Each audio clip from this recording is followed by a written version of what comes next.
Welcome to the Fit Strong Women Over 50 podcast, episode number 184.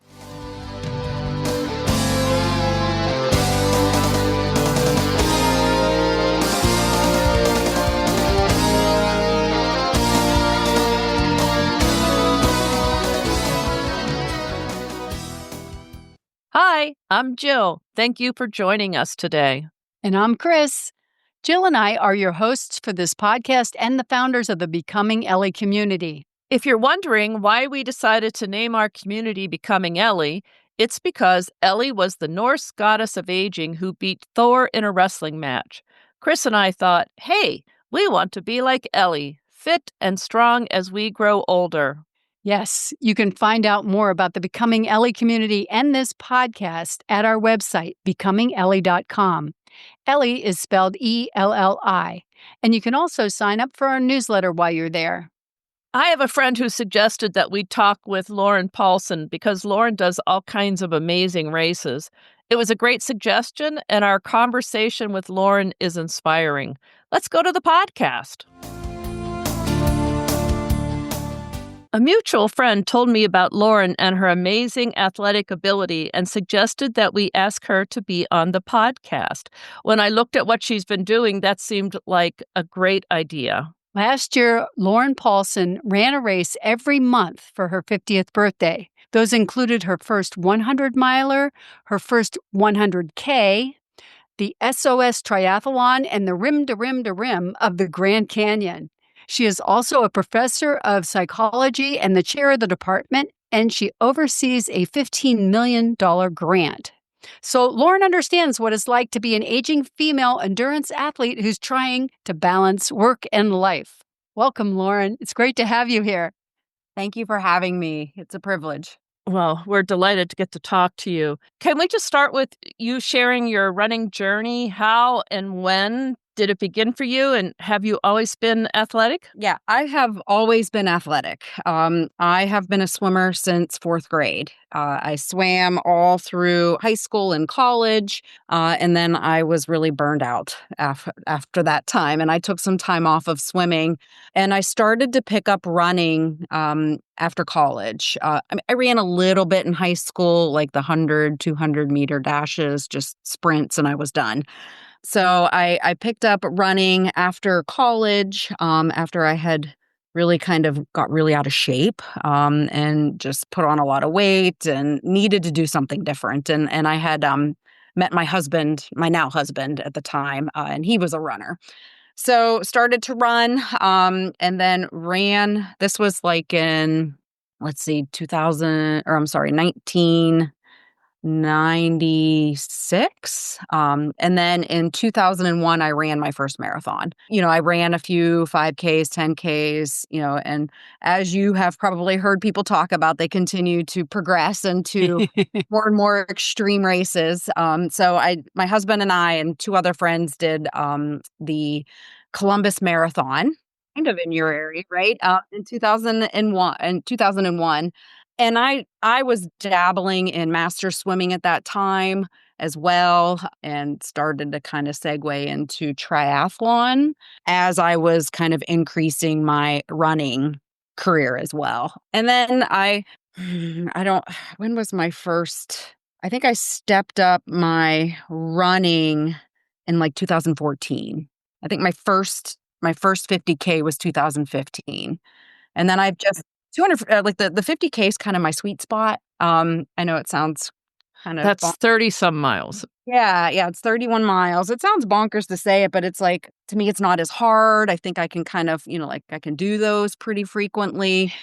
But when you bump it up to the 50 milers, the 100K and the 100 milers, it's a whole other ballgame. Yeah, I guess it's all in perspective, right? In comparison. And you celebrated your 50th birthday in a truly epic way with a race every month, including your first 100-miler, rim to rim to rim of the Grand Canyon. What inspired you to take on such a bold challenge for that milestone?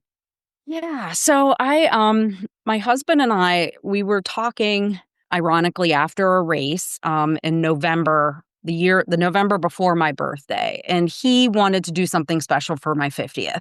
And in his mind, he was thinking like, take me to Italy or, I mean, like we would go to some great country or, go abroad. And, I was like, I want to do those things, but for my birthday, I don't know if that's really what I wanted to do. And, he was like, well, what do you love? And through our conversation, we know I love to race, and it's not like I love to compete and I have to win. Like I love racing and I love the process of training for a race. And so I've been pretty good about, like, I have a bucket list of things I wanna do, and I've been checking those off and have been checking off a lot of races, but there were some races that I was like, "This would be a good opportunity for me to kinda be able to do some of the things that have been on my bucket list." And so we decided at the end of it was like the end of November, beginning of December, that starting in January, the year of my 50th, I would do a race every month. And so that's how this magical kind of experience unfolded. Wow. That's great. That's amazing. Yeah. One, I wanted to say, so triathletes who start in swimming that seems to be a really nice way to get into triathlons because people who start in running always struggle with the swimming. So, Yeah, most triathletes hate the swim. yeah, good move on your part. Yep, yep, whereas I love it. I hate the bike, which unfortunately is the longest leg typically of I do Ironmans, it's the longest leg of an Ironman, so, yeah, I just wish the swim was a little longer, but it's not. Wow. Well, so if you do an Ironman, that's a 2-mile swim? So, yeah, so it's a, 2.4-mile swim, 100 and is it 111, 112-mile bike, and a 26.2-mile run, and I've done about 12 of those. Okay, so I want you to tell us about the SOS triathlon. I didn't know what that was, so when I looked it up, it looks incredible. Can you tell us about that? Yeah, so that was one of the bucket lists Oh, races. okay. Very excited about. So this is in New Paltz, New York. It's the SOS stands for the survival of the Shawagunks, and it's an 8-stage race. And so you go point to point to point to point, and it starts off with a bike ride. And I don't remember the exact mileage, but That's it's all right. about 30 miles, but the last 5 miles is up this huge mountain. And so you ride your road bike up this huge mountain, for the bike ride, and then it's a let me get this right. So it's a bike, then it's a run, swim, run, swim, run, swim, run. And so there's the runs are various distances, anywhere from 4 miles to, like, 8 miles, and each swim is about a mile, and it's self-sufficient. You have to take any equipment except for your bike, right? You drop your bike after the first leg. You have to take everything with you on the swim and run. So, for example, if you wanted to wear a wetsuit because it was in glacial lakes where the temperature was like 63, 65 degrees, it was freezing, where ideally you would like to have a wetsuit for that. Right. But if you had a wetsuit, you had to either run in it or carry it Oh, my. the entire race. So there's like these weird challenges, just like your shoes. So, you run and then you go get into the lake and you can either swim with your shoes on. As a competitive swimmer, I'm not going to swim with my shoes on. So you have to find a place to put your shoes. And it's really interesting to see the various ways that people place their shoes in their. Do you swim across a lake Hmm? so Yep. that your shoes are back where you started? No, you have to take them with you. It's point to point. So, I mean, so, like, when you are swimming and you take your shoes off, where did you put your shoes? I stuffed them down my kit. Oh, you actually okay, you swam with them, but not on your feet. Yeah. Oh my gosh. People get really creative. There's, people sometimes they'll put them in baggies and tow them with them while Oh, they're. yeah, they do have those tote bags that people use. Yeah, that just seemed like that was gonna be too complicated for me to be able to figure out. But so people would, stuff them down the front of their suit, the back of their suit, the front of, like on the chest of their bathing suits. There's all kinds of creative ways that people were carrying their shoes. So it was an epic race. It was really hard, especially the swim because it was so cold. I don't do well. Like I have Raynaud's, so my fingers and toes turn white and it's painful and it's cold and you can't tie your shoes. It's harder to kind of manipulate things with your fingers. And so that was a challenge for me. As soon as I got in the water, I was like, oh boy, this is going to be this is going to be hard, and it's going to be uncomfortable. But it's temporary. I know that I'm going to get out, I'm going to run, and I'm going to get the blood going again, and be able to survive this. You didn't wear a wetsuit, I assume. No, I decided on just wearing my tri kit. Okay. Wow. I think the second swim would be harder mentally Yeah, it because you was. know how cold it's going to be. Yeah, but I also love the swim, right? So I'm like, okay, this is my wheelhouse. This is, where I shine. So So, what about the other races? The 100 miles, the 100 kilometers, and the Grand Canyon? My goodness, what were they like? so I'll start with the Grand Canyon. The Grand Canyon was another bucket list item for me that, these are things that I've been eyeballing up that, it's hard to plan to do the rim to rim to rim of the Grand Canyon. It's a lot of logistics. It's dangerous. When we went, so I mentioned to a girlfriend when I was having dinner with her, and I said, this is what I want to do for my 50th birthday. And I wanted to run the rim to rim to rim. And she said, I'll do it with you. This is why I have such amazing friends that are willing to sign up for really bad ideas. So she was an ex-pro triathlete. So she's kind of has the muscle memory to be able to kind of do this kind of stuff. And so we planned it, and unfortunately we planned it in June, which is the time that you're not supposed to do it. And it was 120 degrees in the Oh, sun. no. Yeah. How did you manage the heat? Pretty much, so we had a ton of hydration with us, and any time that you would cross a creek or be near any kind of running water, we would lay in it. We would just drench our bodies, drench our hair. We would fuel just so that we could manage it. At one point, I have a picture of there was a thermostat at the bottom of the Grand Canyon at Phantom Ranch where it was 100 degrees in the shade. Oh my It gosh. was bonkers. It was so hot. But we knew that what we were going to be facing, and we were smart about it. We took our time. We stopped when we needed to stop. We got dehydrated for sure. But we were able to manage it and survive it. So rim to rim to rim, what does that mean? So we started on this side, the rim of the South Kaibab Trail. We run down the canyon, across the canyon, back up to the north rim, and then you turn around and you go back down and then come back up. Oh, wow. Wow. So, it took us, I think we were 15 hours moving. And then we had stopped, we stopped at Phantom Ranch at the bottom. They have this amazing lemonade at the bottom. So we stopped and we ate and had some lemonade and got some ice for our bladders. And we just kind of took our time and savored it. It was an epic adventure. It was so beautiful there. I would do it again in a heartbeat. That's amazing. Oh my gosh. And then you did the 100-mile. Yes. So, I did the 100K first. That was my first 100K. And so it was more of a training run, because I was building my way up. In November, I did a 100-miler, and I hadn't done the longest distance I had done prior to that was 50 miles. So, this was new territory for me. And there is a huge difference between a 50-miler and a 62-miler, and then a 62-miler and a 100-miler. They're just Oh all yeah. different races.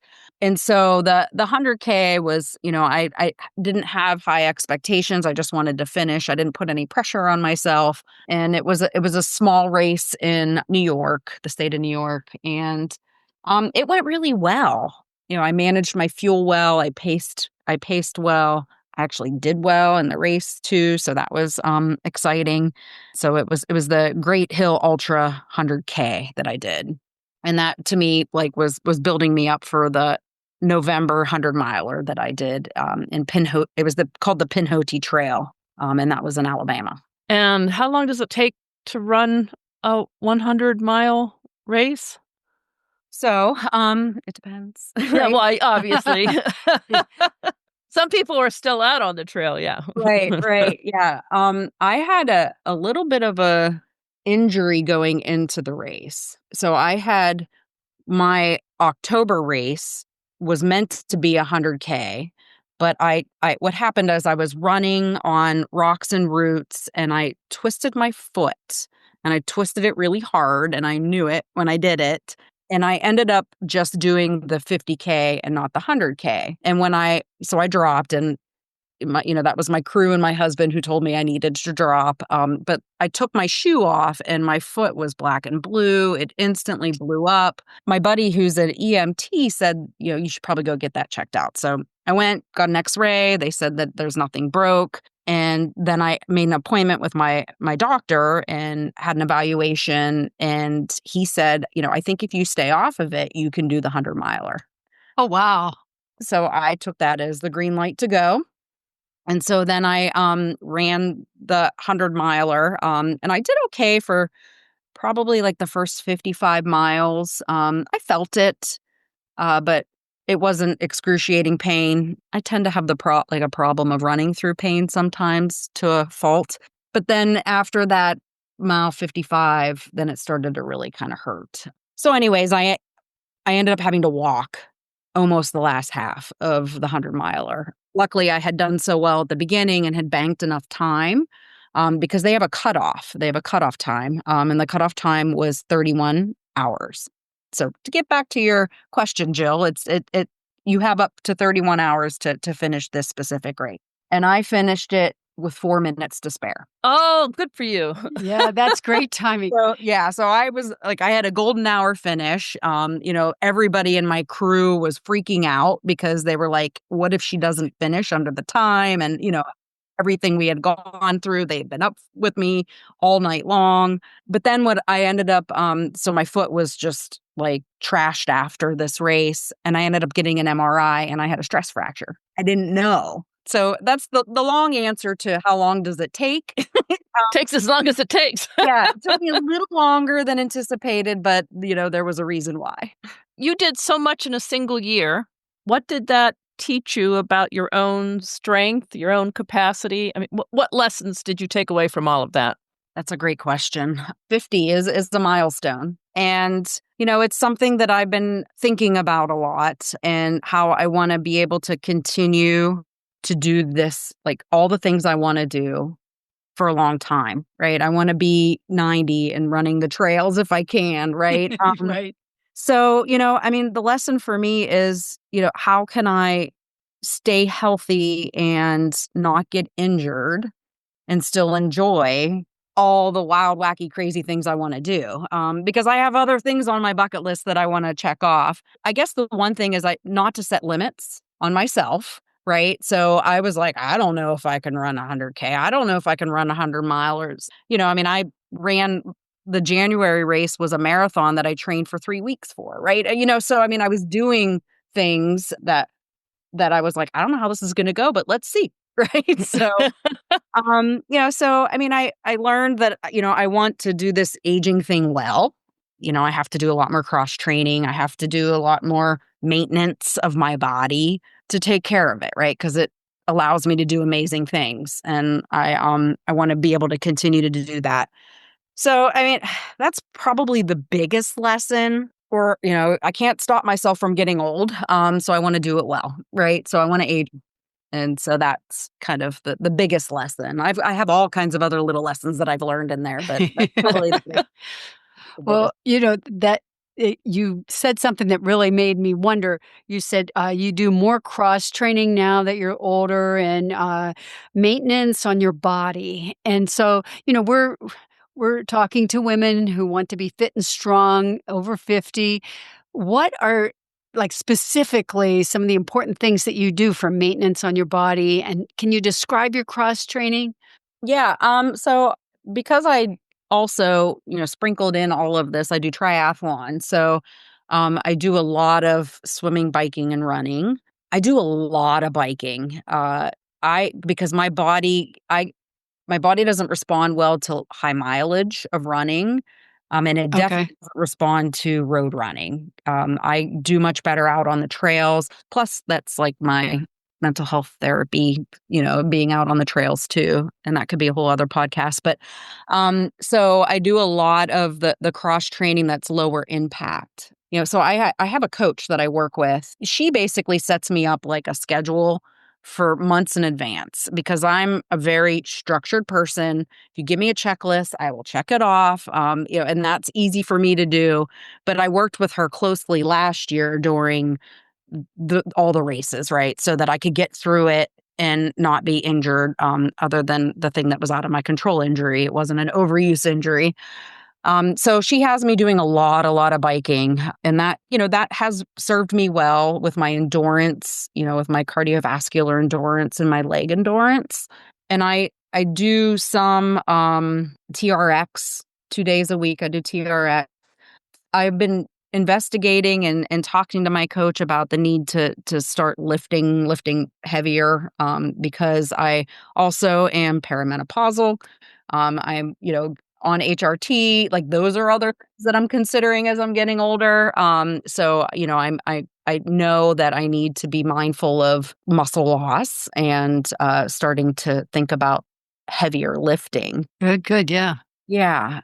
And then for maintenance, I always take a day off once a week. Sunday's my day off. That's also weekend time, time to spend with my husband. And I do, like, if I have tweaks, then I'll adjust, so I just did a half Ironman on Sunday, and like I have a little tweak in my calf, went for a run today. I'm like, let's kind of dial that back and not run, what I was supposed to run. So I listen to my body more. And then I have Normatec boots. I love those for recovery. Oh, yeah, those are nice. Yeah.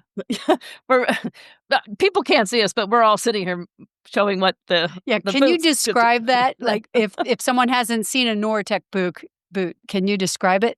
Sure. So they're these, well, they're called boots, but they go all the way up. You put your legs in and you zip them up all the way up to your hips, and they compress. They compress with air. So they cause compression up and down your legs to, encourage circulation, recovery. And I know that there is some science that has emerged, but I know that anecdotally it feels better for me, so I keep doing it. Oh, yeah. It's almost like a massage. Mm-hmm. And speaking of massage, I also get a maintenance massage once a month. Nice. It's not a relaxing massage, like she hurts me. Yeah. Sports massage. Right. Okay, so your rest day is just a day off. You're not like some people are like, well, that's the day I do yoga. No, I used to do a lot of yoga. I need to get back into yoga. But as you said at the very beginning of the podcast during the introduction, I also have a very, very busy life with work. So I just have run out of time, right? It's the thing that has kind of fallen off of the things that I can do, because You can only do so many things at a time, which brings me to what I was going to ask you next, which is you're not just an athlete, you're balancing a career, daily life, family. How do you make space for training while you're managing all the demands of everything else in your life? Yeah, people ask me that all the time.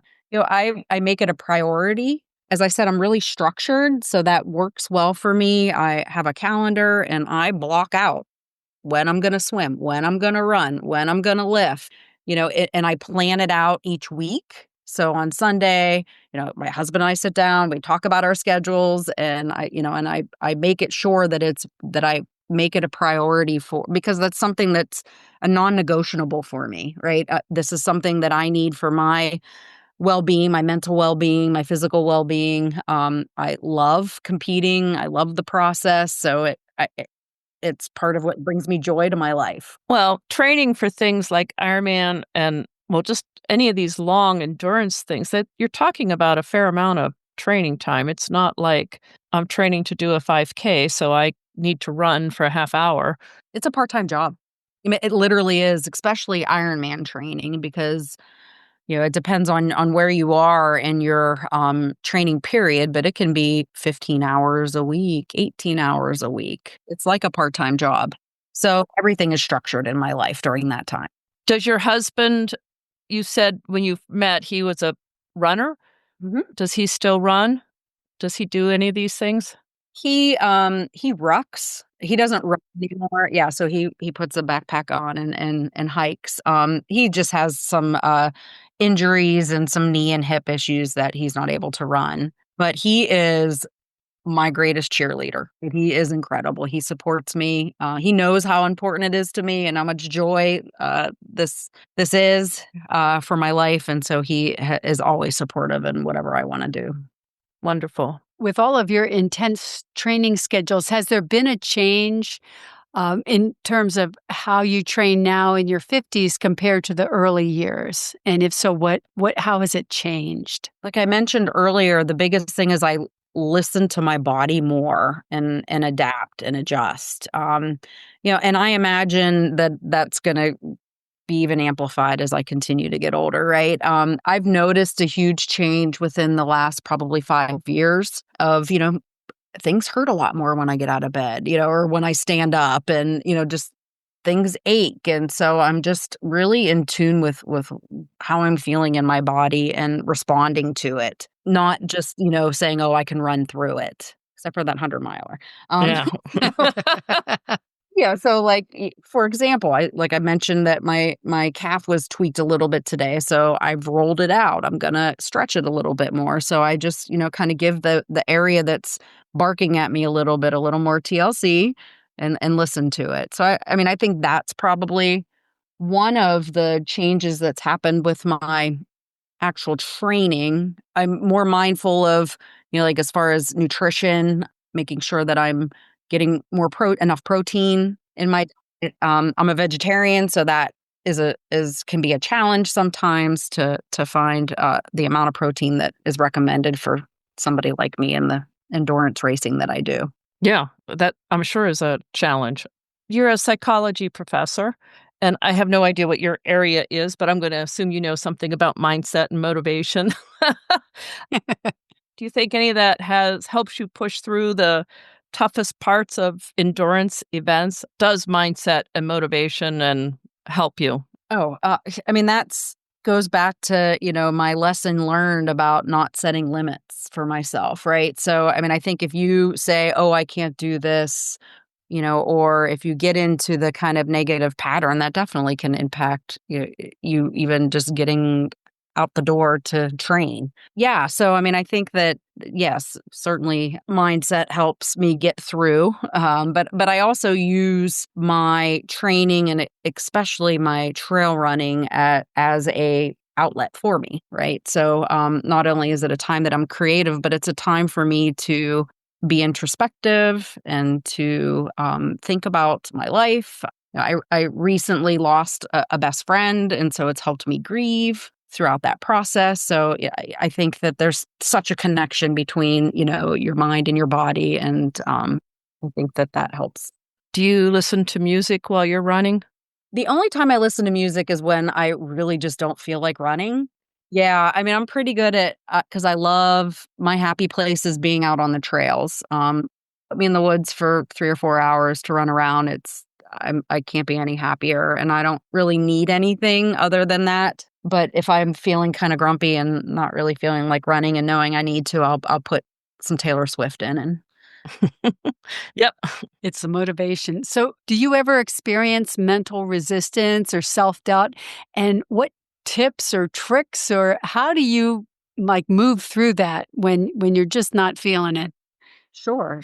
I pretty much have conversations with myself, I Okay. would say, like, Lauren, you're going to feel better if you just get out and get going. So, like, for example, if I don't feel like, I get up in the morning and I'm just not feeling like I want to run, but, I'm in the middle of a heavy training for an Ironman, so I'll have those conversations with myself. And sometimes I can't remember who the podcaster is, but they say, don't think, just do, something along those lines. So like I just say to myself, just do it. Just go. Just do it. Don't think about it. So that's how I kind of help when I'm not feeling it. And then I think in races or even training, I remind myself of my goal, and I don't want to let myself down.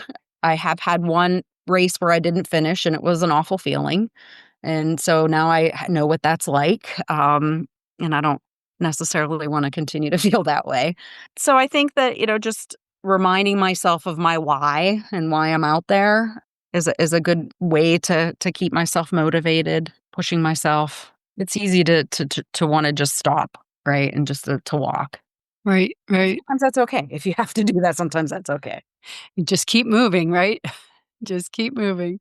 What would you say to women over 50 who maybe feel intimidated by even starting a fitness journey or of trying to do something bigger like running an ultra long ultra distance or Probably, just take small steps. Well, find something that you like, right? So I have girlfriends who they try to run and they're like, they hate it. It's miserable for them. I'm like, don't do it then. Like, find something that is enjoyable or fun for you that you like. Like, running is fun for me. I like running, so that's why I do it. I get it if that's not for everybody. So I would say find something that you're interested in. I mean, it's just like a job, right? You don't want to go to a job that you don't like every day. So, don't put yourself through that. So I would say find something that brings you joy and then take little steps to work your way towards that. Like, so I have one of my favorite things is motivating other people. Like, even if I just tell my story, like my race every month for my 50th, I had so many people reach out and say, you inspired me to go for a run, or you inspired me to walk around the block or to do a 5K. And like those little things, like those are little steps that are appropriate for each person's lived experience. Yeah. And then so the final thing is just consistency, right? that's I think for most of us is the hardest part. Key dedication and consistency to just getting out and even if it's not what you hoped it to be that day, just do something, right? So it has to become a priority, and then it's like a muscle, right? It's just a muscle that then it just becomes kind of part of your day, and that's how it is for me, right? It's just I'm gonna run or swim or bike. Which is why you don't really need motivation because it's just what you do. Part of who I am. Yep, it's definitely part of who I am. So, how has endurance sports shaped your idea of getting older and aging in general? I think again it goes back to being in it for the long haul, right? And Yep. still enjoying it. Being able to just do the things that I want to do and love doing them. That's my endurance racing. And I hope that my long life, right? I mean, I hope that I'm only halfway there. I have a long time to continue to do these things well. And again, just staying healthy and not getting injured, being mindful of all aspects of health, right? Physical health, mental health, and just taking care of my body because it has served me well, and I need to thank it for that and continue to take care of it. Very good. So what's next for you after doing a year of monthly races? What's on the agenda? So my two A races this year is I'm doing Ironman Ottawa in Canada, and that's in August. And then I have another 100 miler that I am going to be doing in Tennessee in November. Oh, how hilly will that one be? It's going to be pretty hilly. Yeah. Yeah. I don't know that I haven't memorized the Is it a trail race? Oh, yeah, yeah, yeah. And I'll do 100K trail race in between as a kind of training run for it Okay. on local trails here. One of Yeah. my favorite places to be.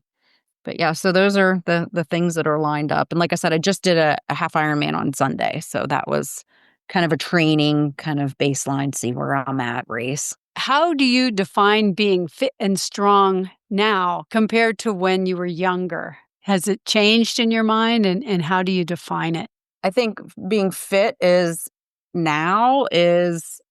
had to adjust that for sure. That's a good question. So being fit now is, being able to meet the goals that I've set for myself that have certainly been adjusted since my 20s. You could, I mean, you were just kind of indestructible in your 20s. And you could push, push, push. And I swam in college and I know what that's like, hence being burned out afterwards. But I think that it's different now, right? It's not numbers, and it's not awards, though I like those. It's being able to try to stay consistent or as consistent as I can with the times that I set for myself, but knowing that I'm going to get slower. it's going to probably get harder, right? So, but again, I mentioned earlier, I think fit is just also, being mentally fit, like holistically fit. I think that that's all just really important too. Yes, yes. Eventually, if you keep doing it, the numbers in your age group drop, and so it gets easier to get the awards. Well, it's funny. So on this past Sunday, I placed, and this was in an Ironman event, and they're pretty competitive. So I was really happy. I was like, "Holy cow, I placed!" And because my time wasn't that great because I just came off of getting sick. And my husband said, "Well, you are in the old lady age group now." Well, Oh, I stay bet there were a consistent. lot. I I bet there were a know. lot of women there and there. Only, I'm 51, so Yeah, right. There's a bunch of age groups above that. right, right. Right. No, and that we have joked around that if I just keep going at it, I'll be able to win my age group for sure. I'm doing Well, that's wonderful. Yeah. Well, it's been great talking with you today, and we really appreciate you sharing your wonderful 50th year with a race every month and some incredible races. Thank you so much for being our guest today. Thank you for having me. I appreciate it. Yeah, it's been wonderful. Good luck with your races this year. Thank you very much. All right, we'll talk to you later. Bye-bye. Bye. Bye. Wow, Lauren really does some amazing, incredible races. I was really impressed, particularly by the rim to rim to rim. When she said that she was running in 120-degree heat, I was shaking my head because I can't even imagine doing that. Even when I was at my most fit self, I can't imagine being out in that kind of heat. And going up the Grand Canyon twice because you start at the top, go down, run and go up, then come down, run back and go up. Oh my goodness. Yeah, 15 hours of moving. I I just remembered when you and I did the half marathon in the Akron thing and it was unusually hot, Right. how many people were keeling over in the race and Yeah. Well, I remember doing a Cleveland run, and I think it was a 6 miler. And, I'm always back of the pack. By the time I finished, even though I got a medal for my age category or whatever, they were out of water oh because no. people were really thirsty because it was so darn hot and humid. And so, people took 2 or 3 waters. I get it. But however, when I finished, there was no water left. So luckily, you and I had water in the car. Oh, right. And, Yeah, I remember that that. kinda saved my life, but I'm just thinking, I can't even imagine carrying enough water. I think that was also the, race that you and I instead of they were giving out beer, instead we went and got ice cream at Mitchell's. Yeah, we did. No, that was a different one, but yes, that was the garden something or other beer. Okay, Yeah, yeah, I Market remember that. Garden. Yeah. Oh, Hmm. it's fun to do all these races, but you do have to listen to your body, and I was really glad Lauren said she is listening to her body. Yes, Like a yes. stress fracture, that's not what I wanna be doing at this point. No, but imagine treating a half Ironman as a training Oh, I run. know, I love that. I love that. She definitely has the, the resilience and the attitude, and maybe it's because of her background in psychology that she really, gets it done. I don't know, but it's amazing to me. We've talked to other people who do just these amazing things, and it's always inspiring to me because Yes. I know I'm never going to manage to do what they're doing, but it does make me think I could be doing a bit more. Yeah. Well, and she was talking about those boots, the Nortec boots. Is that Oh, what yeah, it's yeah, yeah. called? I forget exactly, but I did do those at one of my recovery sessions. And man, that thing felt so good. I mean, there's a lot of things you can do for recovery that don't involve, taking medicine or something like that. But it Oh, just those boots are really, fantastic. they really are. They really are. It's something that I don't really think about that much, but they're a compression boot, and maybe I'll have to look those up on Amazon. They're probably pretty pricey, but I'll link to them if I can find them. Do you know? Mike, my boyfriend, bought a pair, and Oh, so yeah. so in fact, I'm gonna make him break those out so I can use them again. But they're it's like anything else. You can spend a lot or you can spend less. And Okay. I mean, they're not $10, but they're not outrageously expensive. She also talked about TRX training, and I love doing TRX training. It is challenging, but you use your body weight, Yeah. so it's like any other of those body weight exercises. You can kind of make it easier or harder to match your fitness level. You can do it. You can do a good number of exercises using the TRX too, because of your back. That it sort of wobbles because you're using the straps. Yes. I think it helps with your balance, or it Yep. puts you have to use your core a bit more with That's it, I just what I think. was going to say. Even though it's an arm exercise, when you're doing, your bicep curls or what, everything's core on that. And for those that don't know what a TRX is, it looks like a giant swing set, but they have straps that you can either put your hands or feet into, and then you lean certain ways to do different exercises. Yeah, you can do push-ups on them.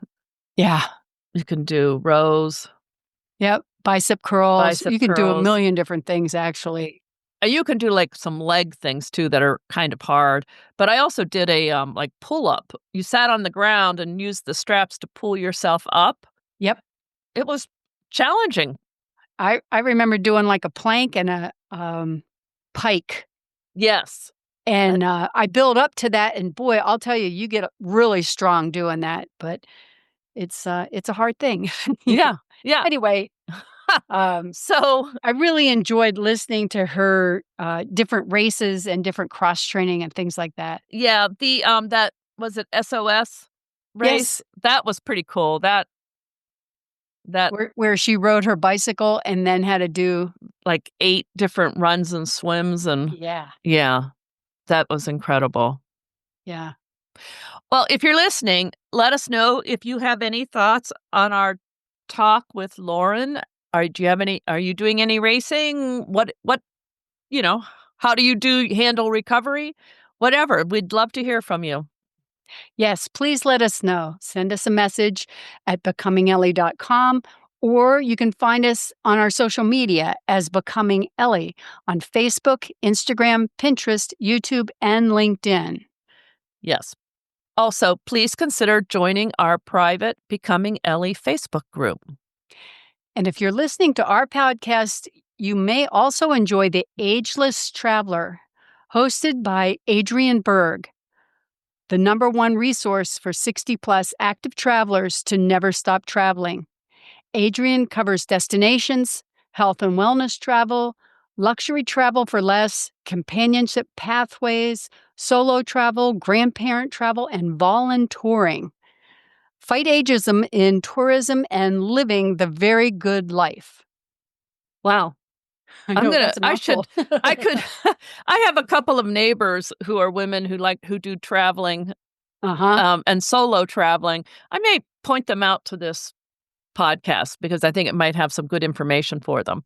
Oh, yeah. Adrian's just a bundle of energy and really has good deals. And, her focus is, I guess it's women and men, but, of course, the 60-plus active travelers. So, Yeah, right. So I didn't mean to suggest that it wasn't men, but my friends are women. yeah, my friends So- mostly are too. Yeah, I know what you mean. All right. So to listen to the podcast, let me get back to this. To listen to the podcast, visit her website at www.agelesstraveler.com. It was good talking with you today, Jill. I'm looking forward to the next episode of the Fit Strong Women Over 50. I am too. See you next time. Bye-bye. Bye.